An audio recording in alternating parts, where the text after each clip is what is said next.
about the restoration of our republic. We want to educate, encourage, enable the power.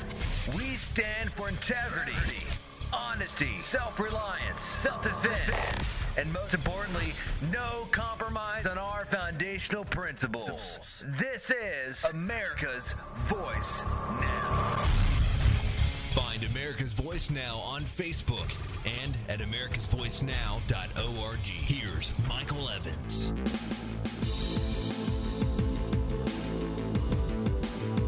Good morning, America. You're listening to America's Voice Now. My name is Michael Evans. I'll be your host this morning, and you're joining us in our third segment. In our first two segments, we covered the chaos that's going on the border and how the immigrant flood is actually been orchestrated by our government for a clear and specific purpose, and that is to create a situation of chaos, to create confusion. This is the flashbang method of governing, folks. It's flashbang time. You see, this is no different than a SWAT raid. I've been trying to tell you that, and I keep drawing that mental analogy for you, that mental picture. This is a SWAT raid. They are throwing distracting devices inside the room to get everyone off balance, confused, disoriented.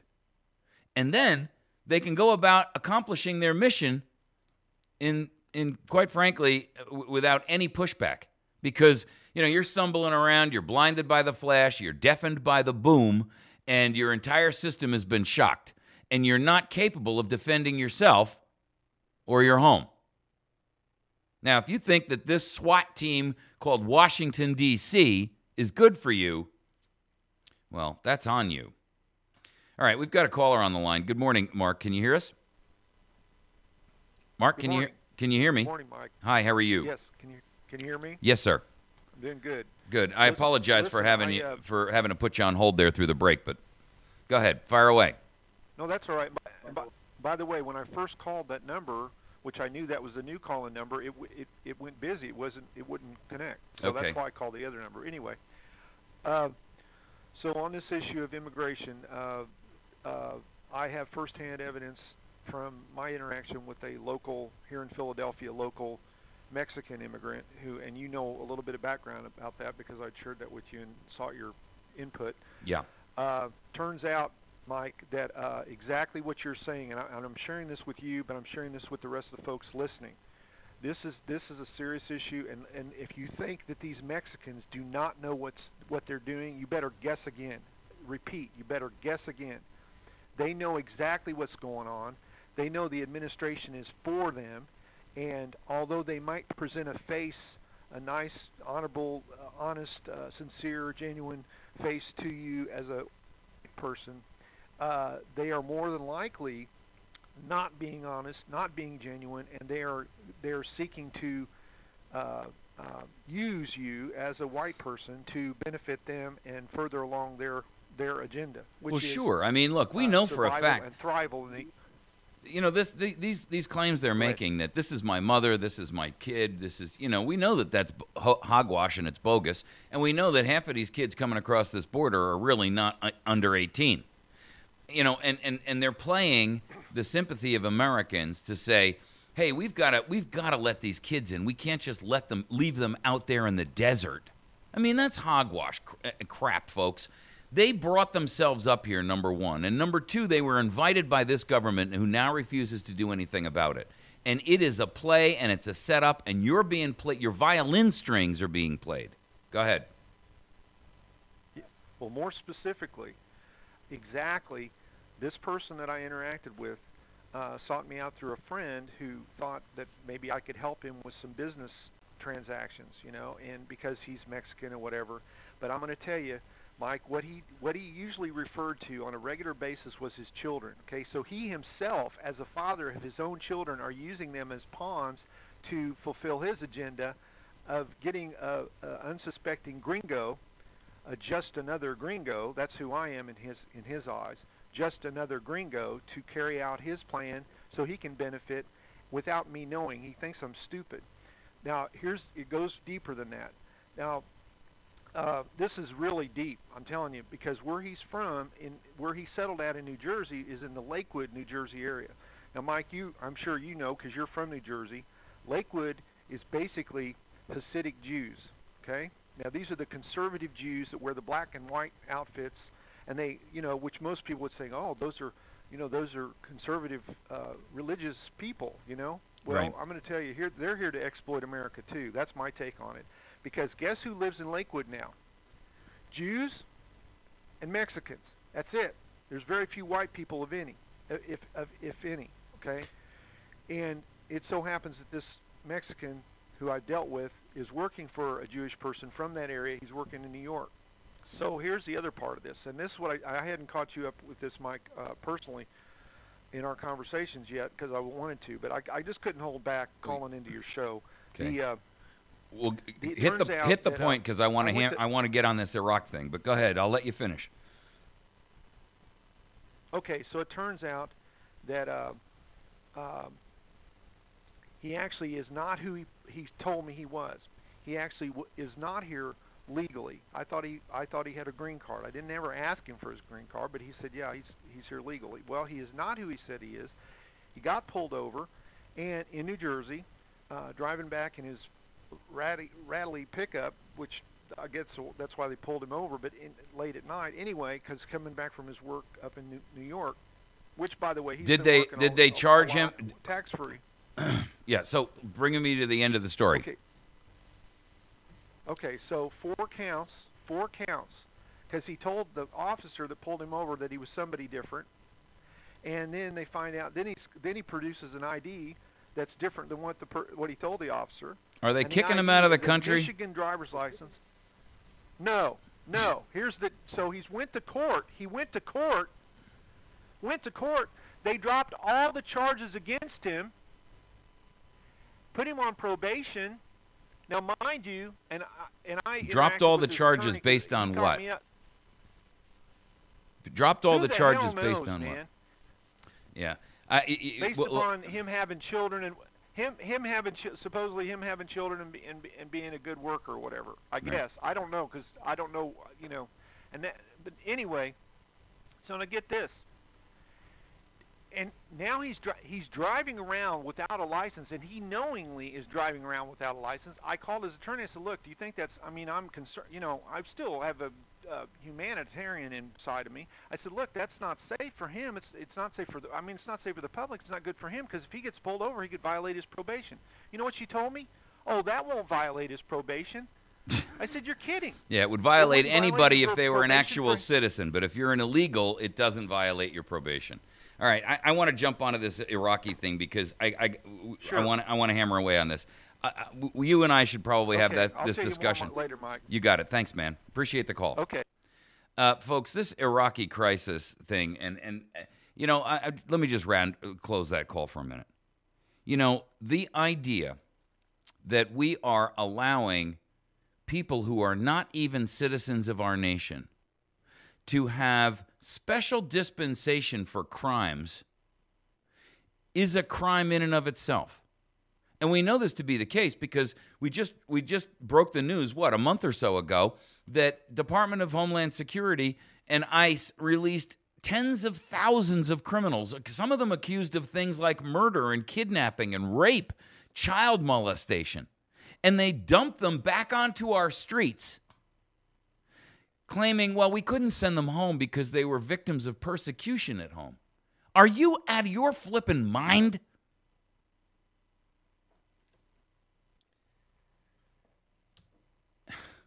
All right.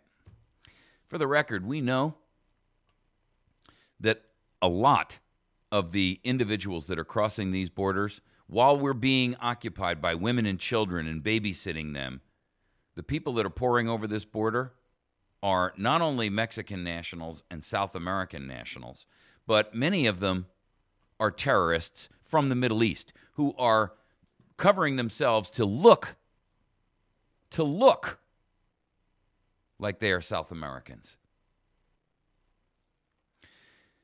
And they are creating a caliphate right now, and they are doing so in the middle of Iraq. Tikrit has fallen.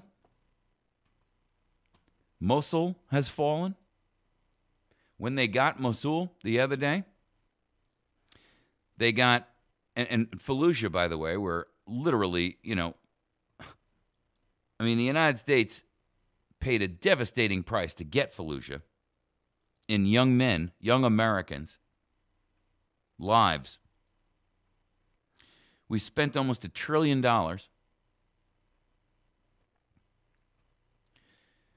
And now we're giving it all back to them. And we're giving them the weaponry that they're going to need to continue their war against their own people and ultimately against us in order to create an Islamic caliphate in the middle of the Middle East. People, have you looked at a map of the Middle East lately? I'd like you to take a look at it. Syria is to the northwest. You got Syria, you got Iraq, and then you got Afghanistan. Just to the east. Saudi Arabia is having kittens because these people are dangerous to them. I'm not giving them any special dispensation. The Saudis are as decadent and as abusive and disgusting a group as anybody could find. But, there are people who live in these places that are being terrorized by these Islamic political machines. And I'm telling you, this form of Islam that these people are practicing is not a religion. This is a political entity. They cover their face with the veil of religion because that gives it legitimacy. But it is a totalitarian form of government veiled behind religion. They're using it just like the Catholic Church used the church to, for all intents and purposes, back in the Dark Ages, to keep everyone under the church's thumb.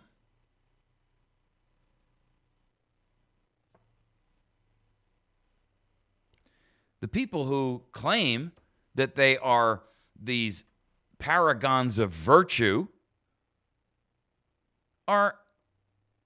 they're such hypocrites. I mean, you got the Sultan of Brunei turning around saying that Brunei is going to institute Sharia law, which would, if you're homosexual, require your beheading.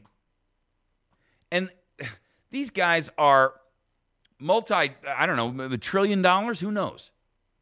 I mean, their palaces are made of gold. They've got garages full of luxury cars. They live in a splendor that is, and they're notorious womanizers. I read an article not so long ago about a woman who was hired to go over there as a concubine. They hire literally hundreds, thousands of women to go over there as concubines. Show me where that is approved in the Sharia law. They have no problem drinking, but it's a dry country. You got to be kidding me. You see, that's the problem.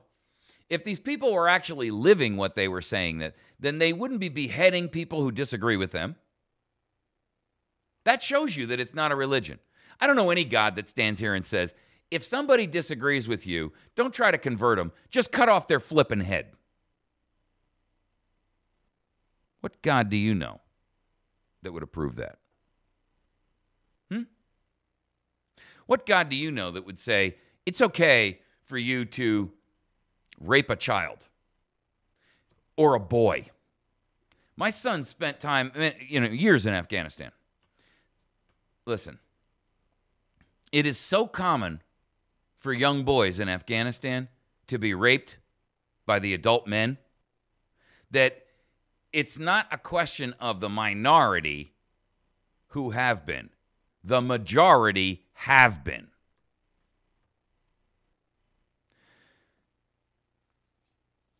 They just took over Mosul, Tikrit, and Fallujah. And they are utilizing the boundary, the border section between Syria and Iraq, and they're flooding across the border both ways.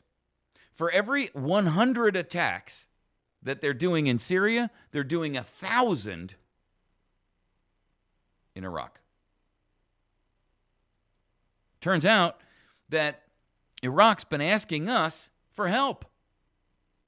And we've said, nope, sorry, we're not going to do it. The Prime Minister asked the United States of America to send in manned and unmanned strikes on these camps that are now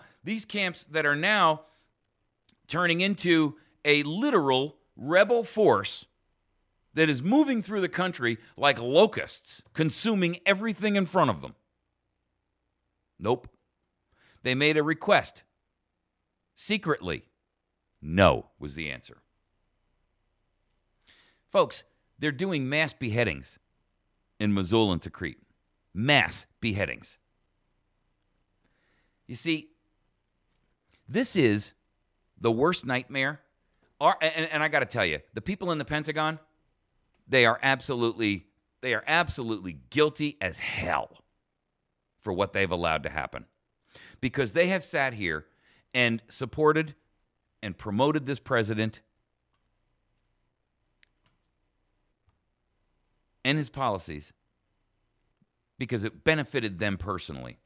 And if you want a better example of the failure of honor and integrity, that's, to me, what being in the military stands for. And these people in the Pentagon who are standing here and saying, we're going to follow this and promote what he's doing,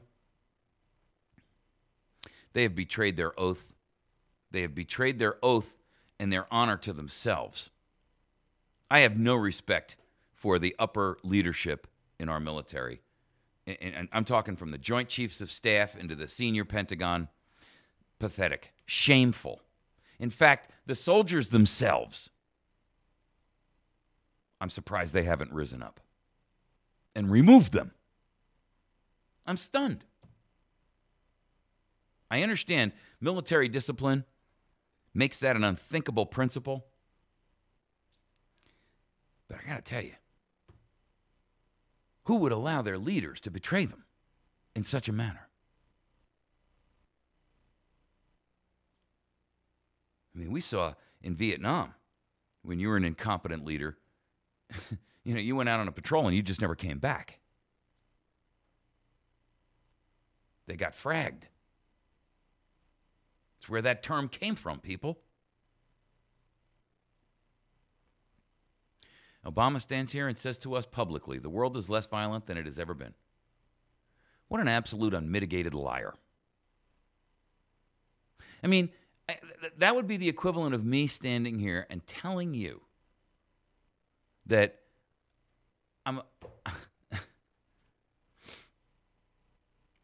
it's not daylight outside. It's dark. It's the middle of the night. Now, you can go to the window and check, and you know that I'm a liar.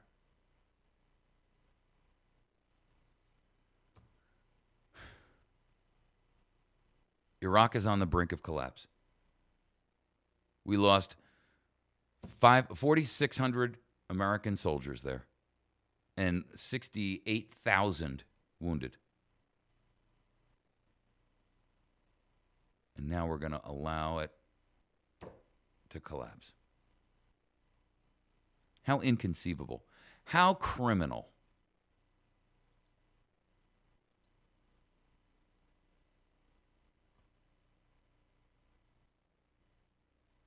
Even Saddam Hussein was better than what's happening now.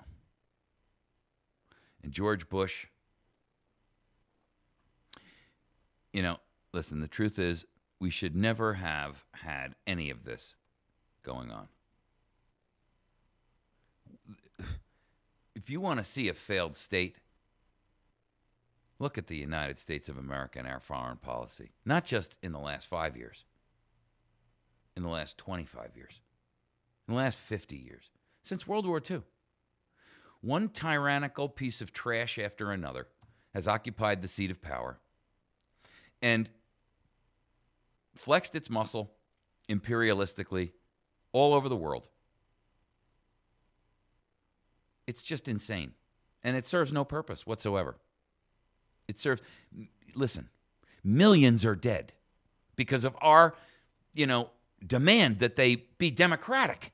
And it's what? It's a democracy we don't even practice ourselves. How dare we be so hypocritical? You call this what we have now, democracy, when we've got a president who's sitting there violating the law left and right, Congress sitting there in complete and utter disarray?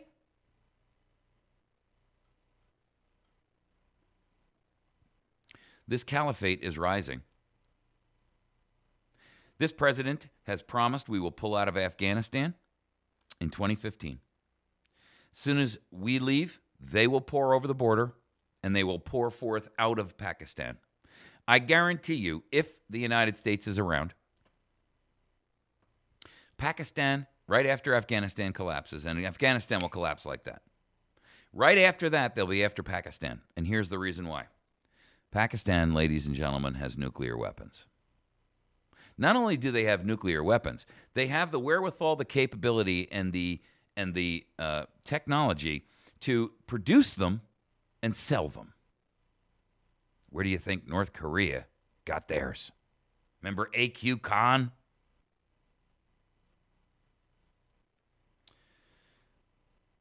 Where do you think Saudi Arabia bought theirs?